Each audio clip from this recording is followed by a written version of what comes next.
Hello दोस्तों, स्वागत करते हैं आपके अपने चैनल मैथ्स विद आरटीएस पे। क्वेश्चन देखिएगा, लिखा है चावल के मूल्य में 60% की वृद्धि कर दी जाए। चावल के मूल्य में 60% की वृद्धि कर दी जाए तो 1200 रुपये में 10 केजी चावल कब मिलते हैं? 1200 रुपये में 10 केजी चावल कब मिलते हैं? तो नया और पुराना मूल्य ज्ञात कीजिए। इस तरीके के क्वेश्चन इसी तरीके से आते हैं, नया मूल्य ज्ञात करो या पुराना मूल्य ज्ञात करो या दोनों का सम बताइए या दोनों का डिफरेंस बताइए नए और पुराने मूल्य का। तो इसका एक तरीका हम आपको बताए दे रहे हैं, हमेशा वही तरीका याद रखिएगा, वो चाहे जो भी कहे हमेशा वही तरीका लगेगा इस तरीके के क्वेश्चन में। कौन सा? देखिएगा, जितने रुपए में मिल रहा हो उतने रुपए लिख लेंगे, -1/x प्लस 100 अपॉन, यहाँ पर अगर बढ़ रहा है तो 100 में बढ़ा के लिखेंगे, अगर घट रहा है तो घटा के लिखेंगे। तो यहाँ पर 60% की वृद्धि हो रही है तो 160x, ये याद रखना।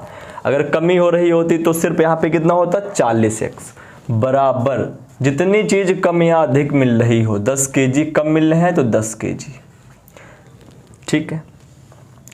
1200 बटे, यहाँ से एलसीएम हमेशा यही एलसीएम आएगा, हमेशा याद रखिएगा। ट्रिक आपको बता देना, सीधे जो ये वैल्यू लिखी हो, हमेशा कहने का मतलब है जो ये हमें जो आपका घट बढ़ रहा हो वहीं ऊपर हमेशा रहेगा, क्योंकि 100 से यहाँ पर घटाया हमने और यहाँ पर भी 100 से हमको घटाना ही है। तो 60/160x बराबर 10। आप इसे सॉल्व करेंगे तब भी यही आएगा। 160x एलसीएम लेंगे, फिर 160 यहाँ पर लिखेंगे, 160 से 100 को घटाएंगे, इस तरीके से। ये हमेशा एक चीज़ याद रखना कि यहाँ पे डिफरेंस निकालते हम लोग इसका है, ना कि क्वेश्चन वाइज जैसे हम सॉल्व करते हैं तो फिर यहाँ पे माइनस आ जाएगा। हम लोग यहाँ पे क्या निकालते हैं? डिफरेंस निकालेंगे। तो चाहे ऐसे याद रखिएगा कि जो नीचे वैल्यू लिखी होगी उसको सीधे 100 से घटा के यहाँ पे लिख दीजिएगा। इसको सॉल्व कर लीजिएगा तो ये 0 से 1 0 कैंसिल हो गया, 1 0 से ये 0 कैंसिल हो गया, ये हो गया 430, ये हो गया 4 ये हो गया 2 3 जा, और ये हो गया 2 2 जा 4, ये 2 3 जा 6, ये 2 15 हो गया, और ये x बराबर आ गया आपका 15। एक चीज़ आपको बताते हैं, जो ये x की वैल्यू यहाँ पर निकलेगी, जो ये x की वैल्यू यहाँ पर निकलेगी, ये हमेशा नया मूल्य निकलेगा, पुराना मूल्य हमेशा निकलेगा। ये जो यहाँ पर x की वैल्यू निकलेंगी ये हमेशा पुराना मूल्य निकलेगा। इस चीज़ को आप लोगों को ध्यान रखना है। नया मूल्य निकालने के लिए क्या करेंगे हम लोग? नया मूल्य ध्यान से देख लीजिए, एक क्वेश्चन अगर समझ में आ गया तो सारे आ जाएंगे। 45 गुणे कितना बढ़ा था? 60% बढ़ रहा था तो 160 बटे 100। घट रहा होगा तो घटा के लिखेंगे, बढ़ रहा होगा तो बढ़ा के लिखेंगे। ये कैंसिल हुआ, 0 ये कैंसिल हुआ, ये 2 8 हुआ, ये 2 5 हुआ, ये 5 1 हुआ, ये 5 9 हुआ। ये कितना हो गया आपका? 72। ये आपका कौन सा मूल्य है? नया मूल्य। आपसे पूछा क्या गया है? नया और पुराना मूल्य ही पूछा गया था, तो ये आपका पुराना मूल्य आ गया, ये आपका नया मूल्य आ रहा है। कोई भी आता है अगर क्वेश्चन तो आप इस तरीके से बहुत आराम से, आपको तरीके, हम ये नहीं कह रहे आपको तरीके नहीं मिलेंगे, तरीके आपको बहुत सारे मिलेंगे, लेकिन हर क्वेश्चन का फिर तरीका अलग हो जाएगा। क्यों? यहाँ पर तो होल वैल्यू लिखी है, तब तो आपको कंफर्म हो गया। मान लो यही वैल्यू हो जाती है आपकी 8 होल 1/3%, तो आपका कैलकुलेशन क्या हो जाता? डिफरेंट हो जाता। अब इसका तरीका कोई और भी हो सकता है, लेकिन ये चाहे इससे करो तब भी आंसर वही आएगा, चाहे आप इससे करो तब भी इसका आंसर वही आएगा। तो एक आप नेक्स्ट क्वेश्चन देखिए कि कीमत में 30% की वृद्धि की वजह से एक परिवार 40 केजी कम चीनी का प्रयोग करता है ताकि खर्च केवल 10% ही बढ़े। ध्यान से देखिएगा कि कीमत में किसी की कीमत है 30% की वृद्धि की वजह से, तो कितना वृद्धि हुआ? 30। तो 30% की वृद्धि हुई है तो मान लो पहले कितनी रही होगी? 100 वृद्धि हो गई तो कितना हो गया? 130। 40 केजी चीनी कम चीनी का प्रयोग करता है ताकि खर्च केवल उसका 10% ही बढ़े। खर्च कितना बढ़े? 10%। तो खर्च कितना होगा? 110। इन क्वेश्चंस को ध्यान से देखिएगा, बिल्कुल ऐसे ही सारे के सारे क्वेश्चन लगेंगे। अब देखिए इन दोनों में मीन कितना है? दोनों में कितना डिफरेंस है? 20 का। डिफरेंस किससे है? 130 से। ये हटा, ये हटा। हमेशा ये क्या होता है? रिजल्ट हमने आपको बताया था, और ये हमेशा क्या होगा है, वास्तविक संख्या।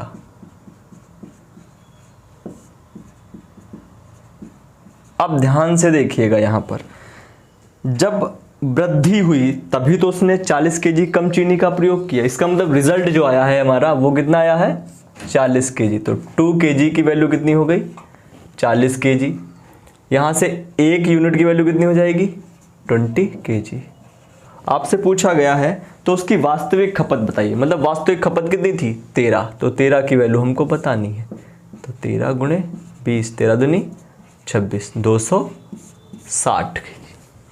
उसी क्वेश्चन का नेक्स्ट पार्ट देखिएगा कि चीनी का मूल्य 20% बढ़ जाने से, कितना बढ़ा है, 20%। तो पहले 100 रहा होगा तभी तो 120 हो गया, ठीक है, 20% बढ़ गया। बढ़ जाने से कितने किलो चीनी कम खपत करे कि खर्च केवल 5% ही बढ़े। खर्च सिर्फ कितना बढ़े, 5% ही बढ़े। यदि पहले परिवार 40 केजी चीनी की खपत होती थी, पहले मतलब, पहले का मतलब सबसे पहले, सबसे पहले मतलब वास्तविक संख्या है, याद रखिएगा। दोनों में डिफरेंस कितने का है, 15 का। किससे है, 120 से। सॉल्व करेंगे कितना होगा, 5 तिहाई 15, 5 दूनी 10, 5 चौके 20, 3 एकम 3, 3 अट्ठे 24, 1/8, ठीक है। वास्तविक 40 केजी चीनी की खपत करता था। तो पहले 40 मतलब 8 की वैल्यू कितनी हो जाएगी। अभी हमने आपको बताया था कि जो ऊपर वाली संख्या होती है वो रिजल्ट होती है और जो नीचे होता है वास्तविक होता है। वास्तविक का मतलब जो भी पहले हुआ वही तो है, रिजल्ट बाद में आया है, ठीक। तो पहले तो 1 की वैल्यू कितनी हो गई, 5। आपसे यही पूछ रहा है कि वो कितने किलो चीनी कम खपत करे। तो कितने किलो चीनी कम खपत करे मतलब वो एक यूनिट की वैल्यू हमको निकालनी है। तो 1 यूनिट की वैल्यू कितनी आ गई है, 5 किलो चीनी वो क्या करे, कम खपत करे। मान लो यहाँ पर 3 होता तो यहीं पर 3 यूनिट की वैल्यू निकालते तो कितना हो जाता, 15 हो जाता। मतलब 1 यहाँ पे था इसीलिए हमने डबल बार नहीं लिखा है। अब यहाँ पे मान लो कुछ और डिजिट होती तो हम फिर 1 यूनिट की निकालने के बाद उस यूनिट की वैल्यू निकालते। तो यहाँ पर आप ध्यान से देखिए, क्वेश्चन उसी टाइप का देखिए कि 30% की कमी कर दे। 100 था, 30% की कमी कर दी गई। 30% की कमी कर दे तो कितनी खपत बढ़ा दे कि खर्च में केवल 10% कमी आ जाए। 30% की कमी कर दे मतलब कोई चीज़ रही होगी उसमें 30% की कमी कर दी जाए। तो कह रहा है खपत को कितनी बढ़ा दें कि खर्च में केवल 10% की कमी आ जाए। तो खर्च में कितनी कमी आ जाए, 10%। इसका मतलब कितना होगा, 90%। अब देखिए पहले कितना था, जब कमी कर 70, फिर खर्च में कितनी कम 10% की कमी कर गई तो कितना, 90। जरा इनका डिफरेंस देखिए कितना है, 20%। किससे कमी कर जाएगी भाई, खपत बढ़ाने के लिए छोटी वैल्यू तो लेंगे हमेशा और इसको ही हमेशा लेंगे, ये याद रखिएगा। 70 × 100। आपसे इस बार ये नहीं पूछ रहा है इतनी खपत कर दे तो इतने केजी चीनी कम या अधिक, इसका कुछ नहीं पूछा। डायरेक्ट आपसे पूछा है उसने कि कितनी खपत को बढ़ा दे। तो आप सॉल्व कर लीजिएगा, ये हुआ, ये हुआ, कितना हो गया ऊपर, 200/7। इसको सॉल्व कर लीजिएगा, जाएगा 28 होल अपॉन 4/7%। ये आपको 3 टाइम। नेक्स्ट क्वेश्चन देखिए कि चीनी के 3 लीटर घोल में 60% चीनी है। 3 लीटर के घोल में कितनी चीनी है, 60%। तो इसका हम लोग 60% निकाल लेंगे। ये हटा, ये हटा, 2 तिहाई 6, 2 पंचे 10, 3 तिहाई 9/5, 5 एकम 5, 5 1.4 लीटर इतनी क्या है, चीनी है। अब घोल है तो चीनी पानी का मिक्स, मान लो चीनी इतना है, एक 1.4 kg कह लो, लीटर कह लो, कुछ भी आप, क्वांटिटी है 1.4 चीनी है, सॉरी 1.8, 5 अट्ठे 40, ये चीनी है। अगर इस घोल में 1 लीटर पानी और डाल दिया जाए, पहले घोल कितना था, 3 लीटर। अब जब 1 लीटर पानी और डाल देंगे तो घोल कितना हो जाएगा, 4 लीटर डाल दिया जाए तो नए घोल में चीनी का कितना प्रतिशत होगा। तो चीनी है कितनी, 1.8, नया घोल कितना है 4 लीटर, प्रतिशत आपसे पूछा गया है। ये सॉल्व किया, यहाँ 0 लगाया, 1 0 से 1 0 कट गया, 2 2 4 2 5 10 2 9 18 और 9 5 45% चीनी है किसमें, नए घोल में। ध्यान से देखिएगा, कह रहा था 3 लीटर में 60% चीनी है। जो चीनी की मात्रा है वो कितनी 1.8, चाहे इसको लीटर कह लीजिए चाहे केजी, इससे हम लोग नहीं, हम लोग जब शॉर्टे का लगाते हैं तो सिर्फ क्वांटिटी पे हम लोग फोकस करते हैं। तो हमने ये सोचा कि जो 3 लीटर जो भी है उसमें 1.8 ही चीनी की मात्रा है। फिर कह रहे कि अगर घोल में 1 लीटर पानी और डाल दिया जाए, तो भाई 3 लीटर था घोल तो चीनी भी तो नहीं होगी, पानी डाल दिया गया तो टोटल घोल चीनी और पानी का 4 लीटर हो गया। तो नए घोल में वो चीनी का परसेंटेज पूछ रहा था, तो चीनी तो इतनी ही है भाई, ये तो 1 लीटर पानी डाला गया ना, तो कुल क्वांटिटी में चीनी इतनी थी 1.8 और 4 लीटर पानी, 4 लीटर घोल में निकालना था हमको, परसेंटेज निकाला, पॉइंट हटाया तो 0 लगाया, 0 जो घटे सॉल्व किया, कितना गया 45%। एक फार्मूला आप लोग देखिएगा, उसे दिमाग में रखिएगा कि प्राप्त मत बराबर कुल मत गुणे 100 माइनस x बटे 100, 100 माइनस y बटे 100 डॉट डॉट डॉट ऐसे आगे भी। अब यहाँ पे बस एक चीज़ आप देखिएगा कि ज़रूरी नहीं हर बार मत ही मत दिए हों क्वेश्चन में। ये तो मत के लिए हमने आपको एक फार्मूला लिखवा दिया है ऐसे ही, इसको खाली फार्मूला नहीं, ये तो एक बनाया गया है, ऐसे समझ लीजिएगा। इसको कहीं पर भी अप्लाई कर सकते हैं। देखिए हम इसको जनसंख्या वाले में अप्लाई कर रहे हैं। अगर किसी शहर की जनसंख्या पहले 16 सही 2/3% बढ़ी, कितना बढ़ा 16 सही 2/3% बढ़ गई, ठीक है।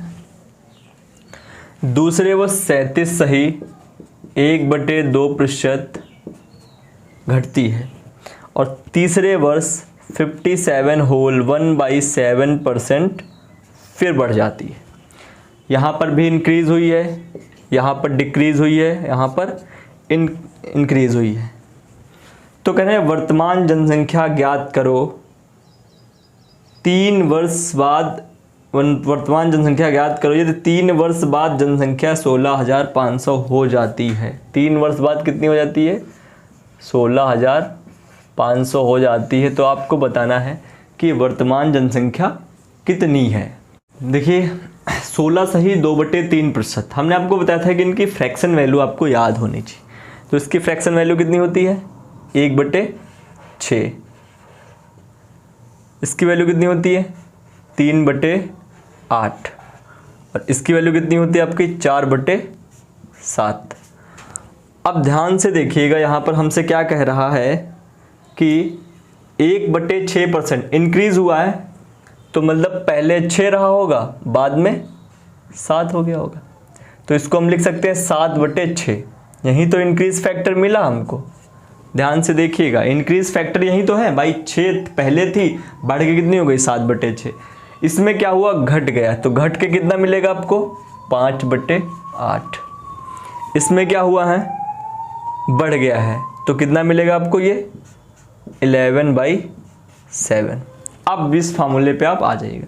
ये आप अगर नहीं कर पा रहे हैं तो आप इनको लर्न कीजिएगा। आपको पहले वीडियो में बताई गई है कि ये इनके फ्रैक्शन आप कर वैसे भी सकते हैं, वो भी तरीका भी आपको बता देंगे, लेकिन फ्रैक्शन का तरीका इसलिए बताया आपको, ये इजी पड़ जाता है थोड़ा सा कैलकुलेशन में। अब देखिए प्राप्त मत, भाई किसी चीज़ को जब सब कुछ होने के बाद ही तो मत उसको मिले होंगे ना, तो मतलब सब कुछ हो गया, मतलब 3 वर्ष बाद में बात कीजिए तो कितना हुआ आपका 16,500। 16,500 बराबर कुल मत का मतलब जो वर्तमान जनसंख्या उसकी है वही तो कुल मत हुए। तो मान लेंगे कितने वो x इंटू ये जो 100 माइनस एक्स अपॉन ये आपको लिखवाया है, ये इसलिए लिखवाया था कि ये पूरी फ्रैक्शनल वैल्यू जब हो, मान लो 20% हो तो डायरेक्ट लिख लेंगे, लेकिन हम लोगों ने इसे सॉल्व करके किस फैक्टर में ले आए हैं, हम लोग फ्रैक्शन फैक्टर में ले आए हैं जिसमें 100 का कोई भी मतलब नहीं है। तो हम लोग डायरेक्ट लिखते चलेंगे 7/6 इंटू 5/8 इंटू 11/7। 7।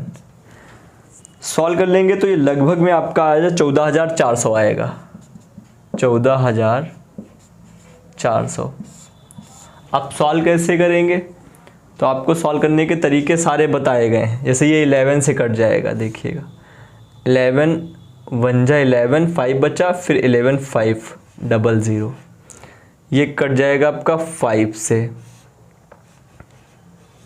300, ये आपका 7 7 कैंसिल हो गया।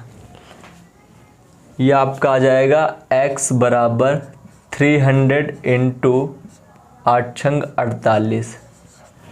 सॉल्व कर लीजिएगा, आंसर आ जाएगा। काटने पे आप जितना कैलकुलेशन इजी कर पाएंगे उतना ज़्यादा आपके लिए बेहतर है। ये तो अब आप लोग कहोगे कि ये क्यों लिखाया गया था, देखिएगा। अगर आपसे कहता कि एक बार 20% की वृद्धि हो गई, एक बार 10% की कमी हो गई, एक बार 30% की फिर वृद्धि हो गई, ठीक है। अब हमको इनको फ्रैक्शन में बदलने की ज़रूरत नहीं है, डायरेक्ट लगा दीजिए। प्राप्त मत 16,500 बराबर कुल मत पता नहीं x गुणे। अब देखिए 100 माइनस एक्स मतलब 100 माइनस या प्लस, याद रखिएगा प्लस या माइनस, प्लस या माइनस, कमी होगी तो माइनस और अगर बढ़ रहा होगा तो प्लस। तो कितना हो जाएगा 120 बटे 100 इंटू घट रहा है तो 90 बटे 100 इंटू फिर बढ़ रहा है तो 130 बटे 100। इस वजह से हमने आपको वो लिखाया था। लेकिन इनको जब आप ऐसे लिखोगे ना तो ये बहुत बड़ी डिजिट हो जाएंगी। देखिए कैसे, 16 3 48, 48 2 50 बटे 3। अब बताइए 50 बटे 3 को आप 100 से घटाओगे तो कितना मिलेगा 300, फिर मिलेगा कितना आपको ये 250 बटे 3। 250 बटे 3 यहाँ पर रखोगे, फिर 100 रखोगे तो कितना हो गया 300। सवाल करोगे 55 25 5 छक्का 30, कितना मिला आपको 5 बटे 6 ही तो मिला। तो हम 5 बटे 6 मिला जब कब मिला, जब हमने क्या किया, इसको ये घटाया है। जोड़ा होता तो 7 बटे 6 मिलता। ध्यान से देख लीजिएगा, इसको हमने यहाँ पे घटाया है। अब हम यहाँ पे जोड़ के आपको दिखा रहे हैं क्योंकि हमको इंक्रीज फैक्टर लेना था। आएगा 7 बटे 6 ही, देखिएगा 300 प्लस 50 कितना हो जाएगा 350 और बटे ये 3। फिर जब 100 से आप गुणा कराते तो कितना हो जाता 300, ये हुआ 5 7 35 5 छक्का 30, कितना आया 7 बटे 6 की नहीं आया। वैल्यू कुल मिला के वही आएगी। आप इसको सॉल्व करके देख लीजिएगा, वही आंसर आएगा। देखिए 75 हो जाएगा, ये 74 और ये 175। ध्यान से देखिएगा 75/2। इंक्रीज डिक्रीज फैक्टर है तो हम इसको घटाएंगे 100 से। 100 से घटाओगे तो यहाँ पे 200 हो जाएगा, 200 हो जाएगा तो घटेगा 125 बटेगा 125 बटे 2। ये हुआ परसेंटेज। जब यहाँ पर रखोगे आप तो फिर 100 से गुणा कराओगे तो कितना हो गया आपको 200 ही हो जाएगा। अब देखिए 25 पंचे 125 और 25 चौके 100, ठीक है। 5 एकन 5 और 4 दूनी 8, कितना मिला 5 बटे 8 ही तो मिल रहा है। इसीलिए आपसे कहते हैं कि फ्रैक्शन फैक्टर आप याद कर लीजिए तो आपको इतना सब ये जो तालमेल है ये नहीं करना पड़ेगा। आप डायरेक्ट बता सकते हो कि इसकी वैल्यू 3 बटे 8। इंक्रीज हुआ है तो आप ऐड करके लिख दीजिएगा, डिक्रीज हुआ है तो नीचे वाले से सब्सट्रैक्ट करके लिख दीजिएगा। इस वजह से आपको हम बता रहे हैं कि फ्रैक्शन फैक्टर याद कर लीजिएगा। ये फार्मूला आपके लिए बहुत इंपॉर्टेंट है, ये याद रखिएगा। ये हर जगह लग जाता है। अभी देखिए जब आपको वोट वाले क्वेश्चन कराएंगे उसमें भी लग जाएगा। एक ही क्वेश्चन कह रहा है कि ए को कुल वैध मतों का 55% मिला। कितना मिला 55% ए को मिला वैध मतों का, याद रखिएगा। यदि कुल मतों का 2% अवैध है, 2% क्या है अवैध है, ठीक है। अच्छा 2% अगर अवैध होगा तो वैध वोटें कितनी होंगी 98%, यही तो वैध होंगी, ठीक है। वैध मतों का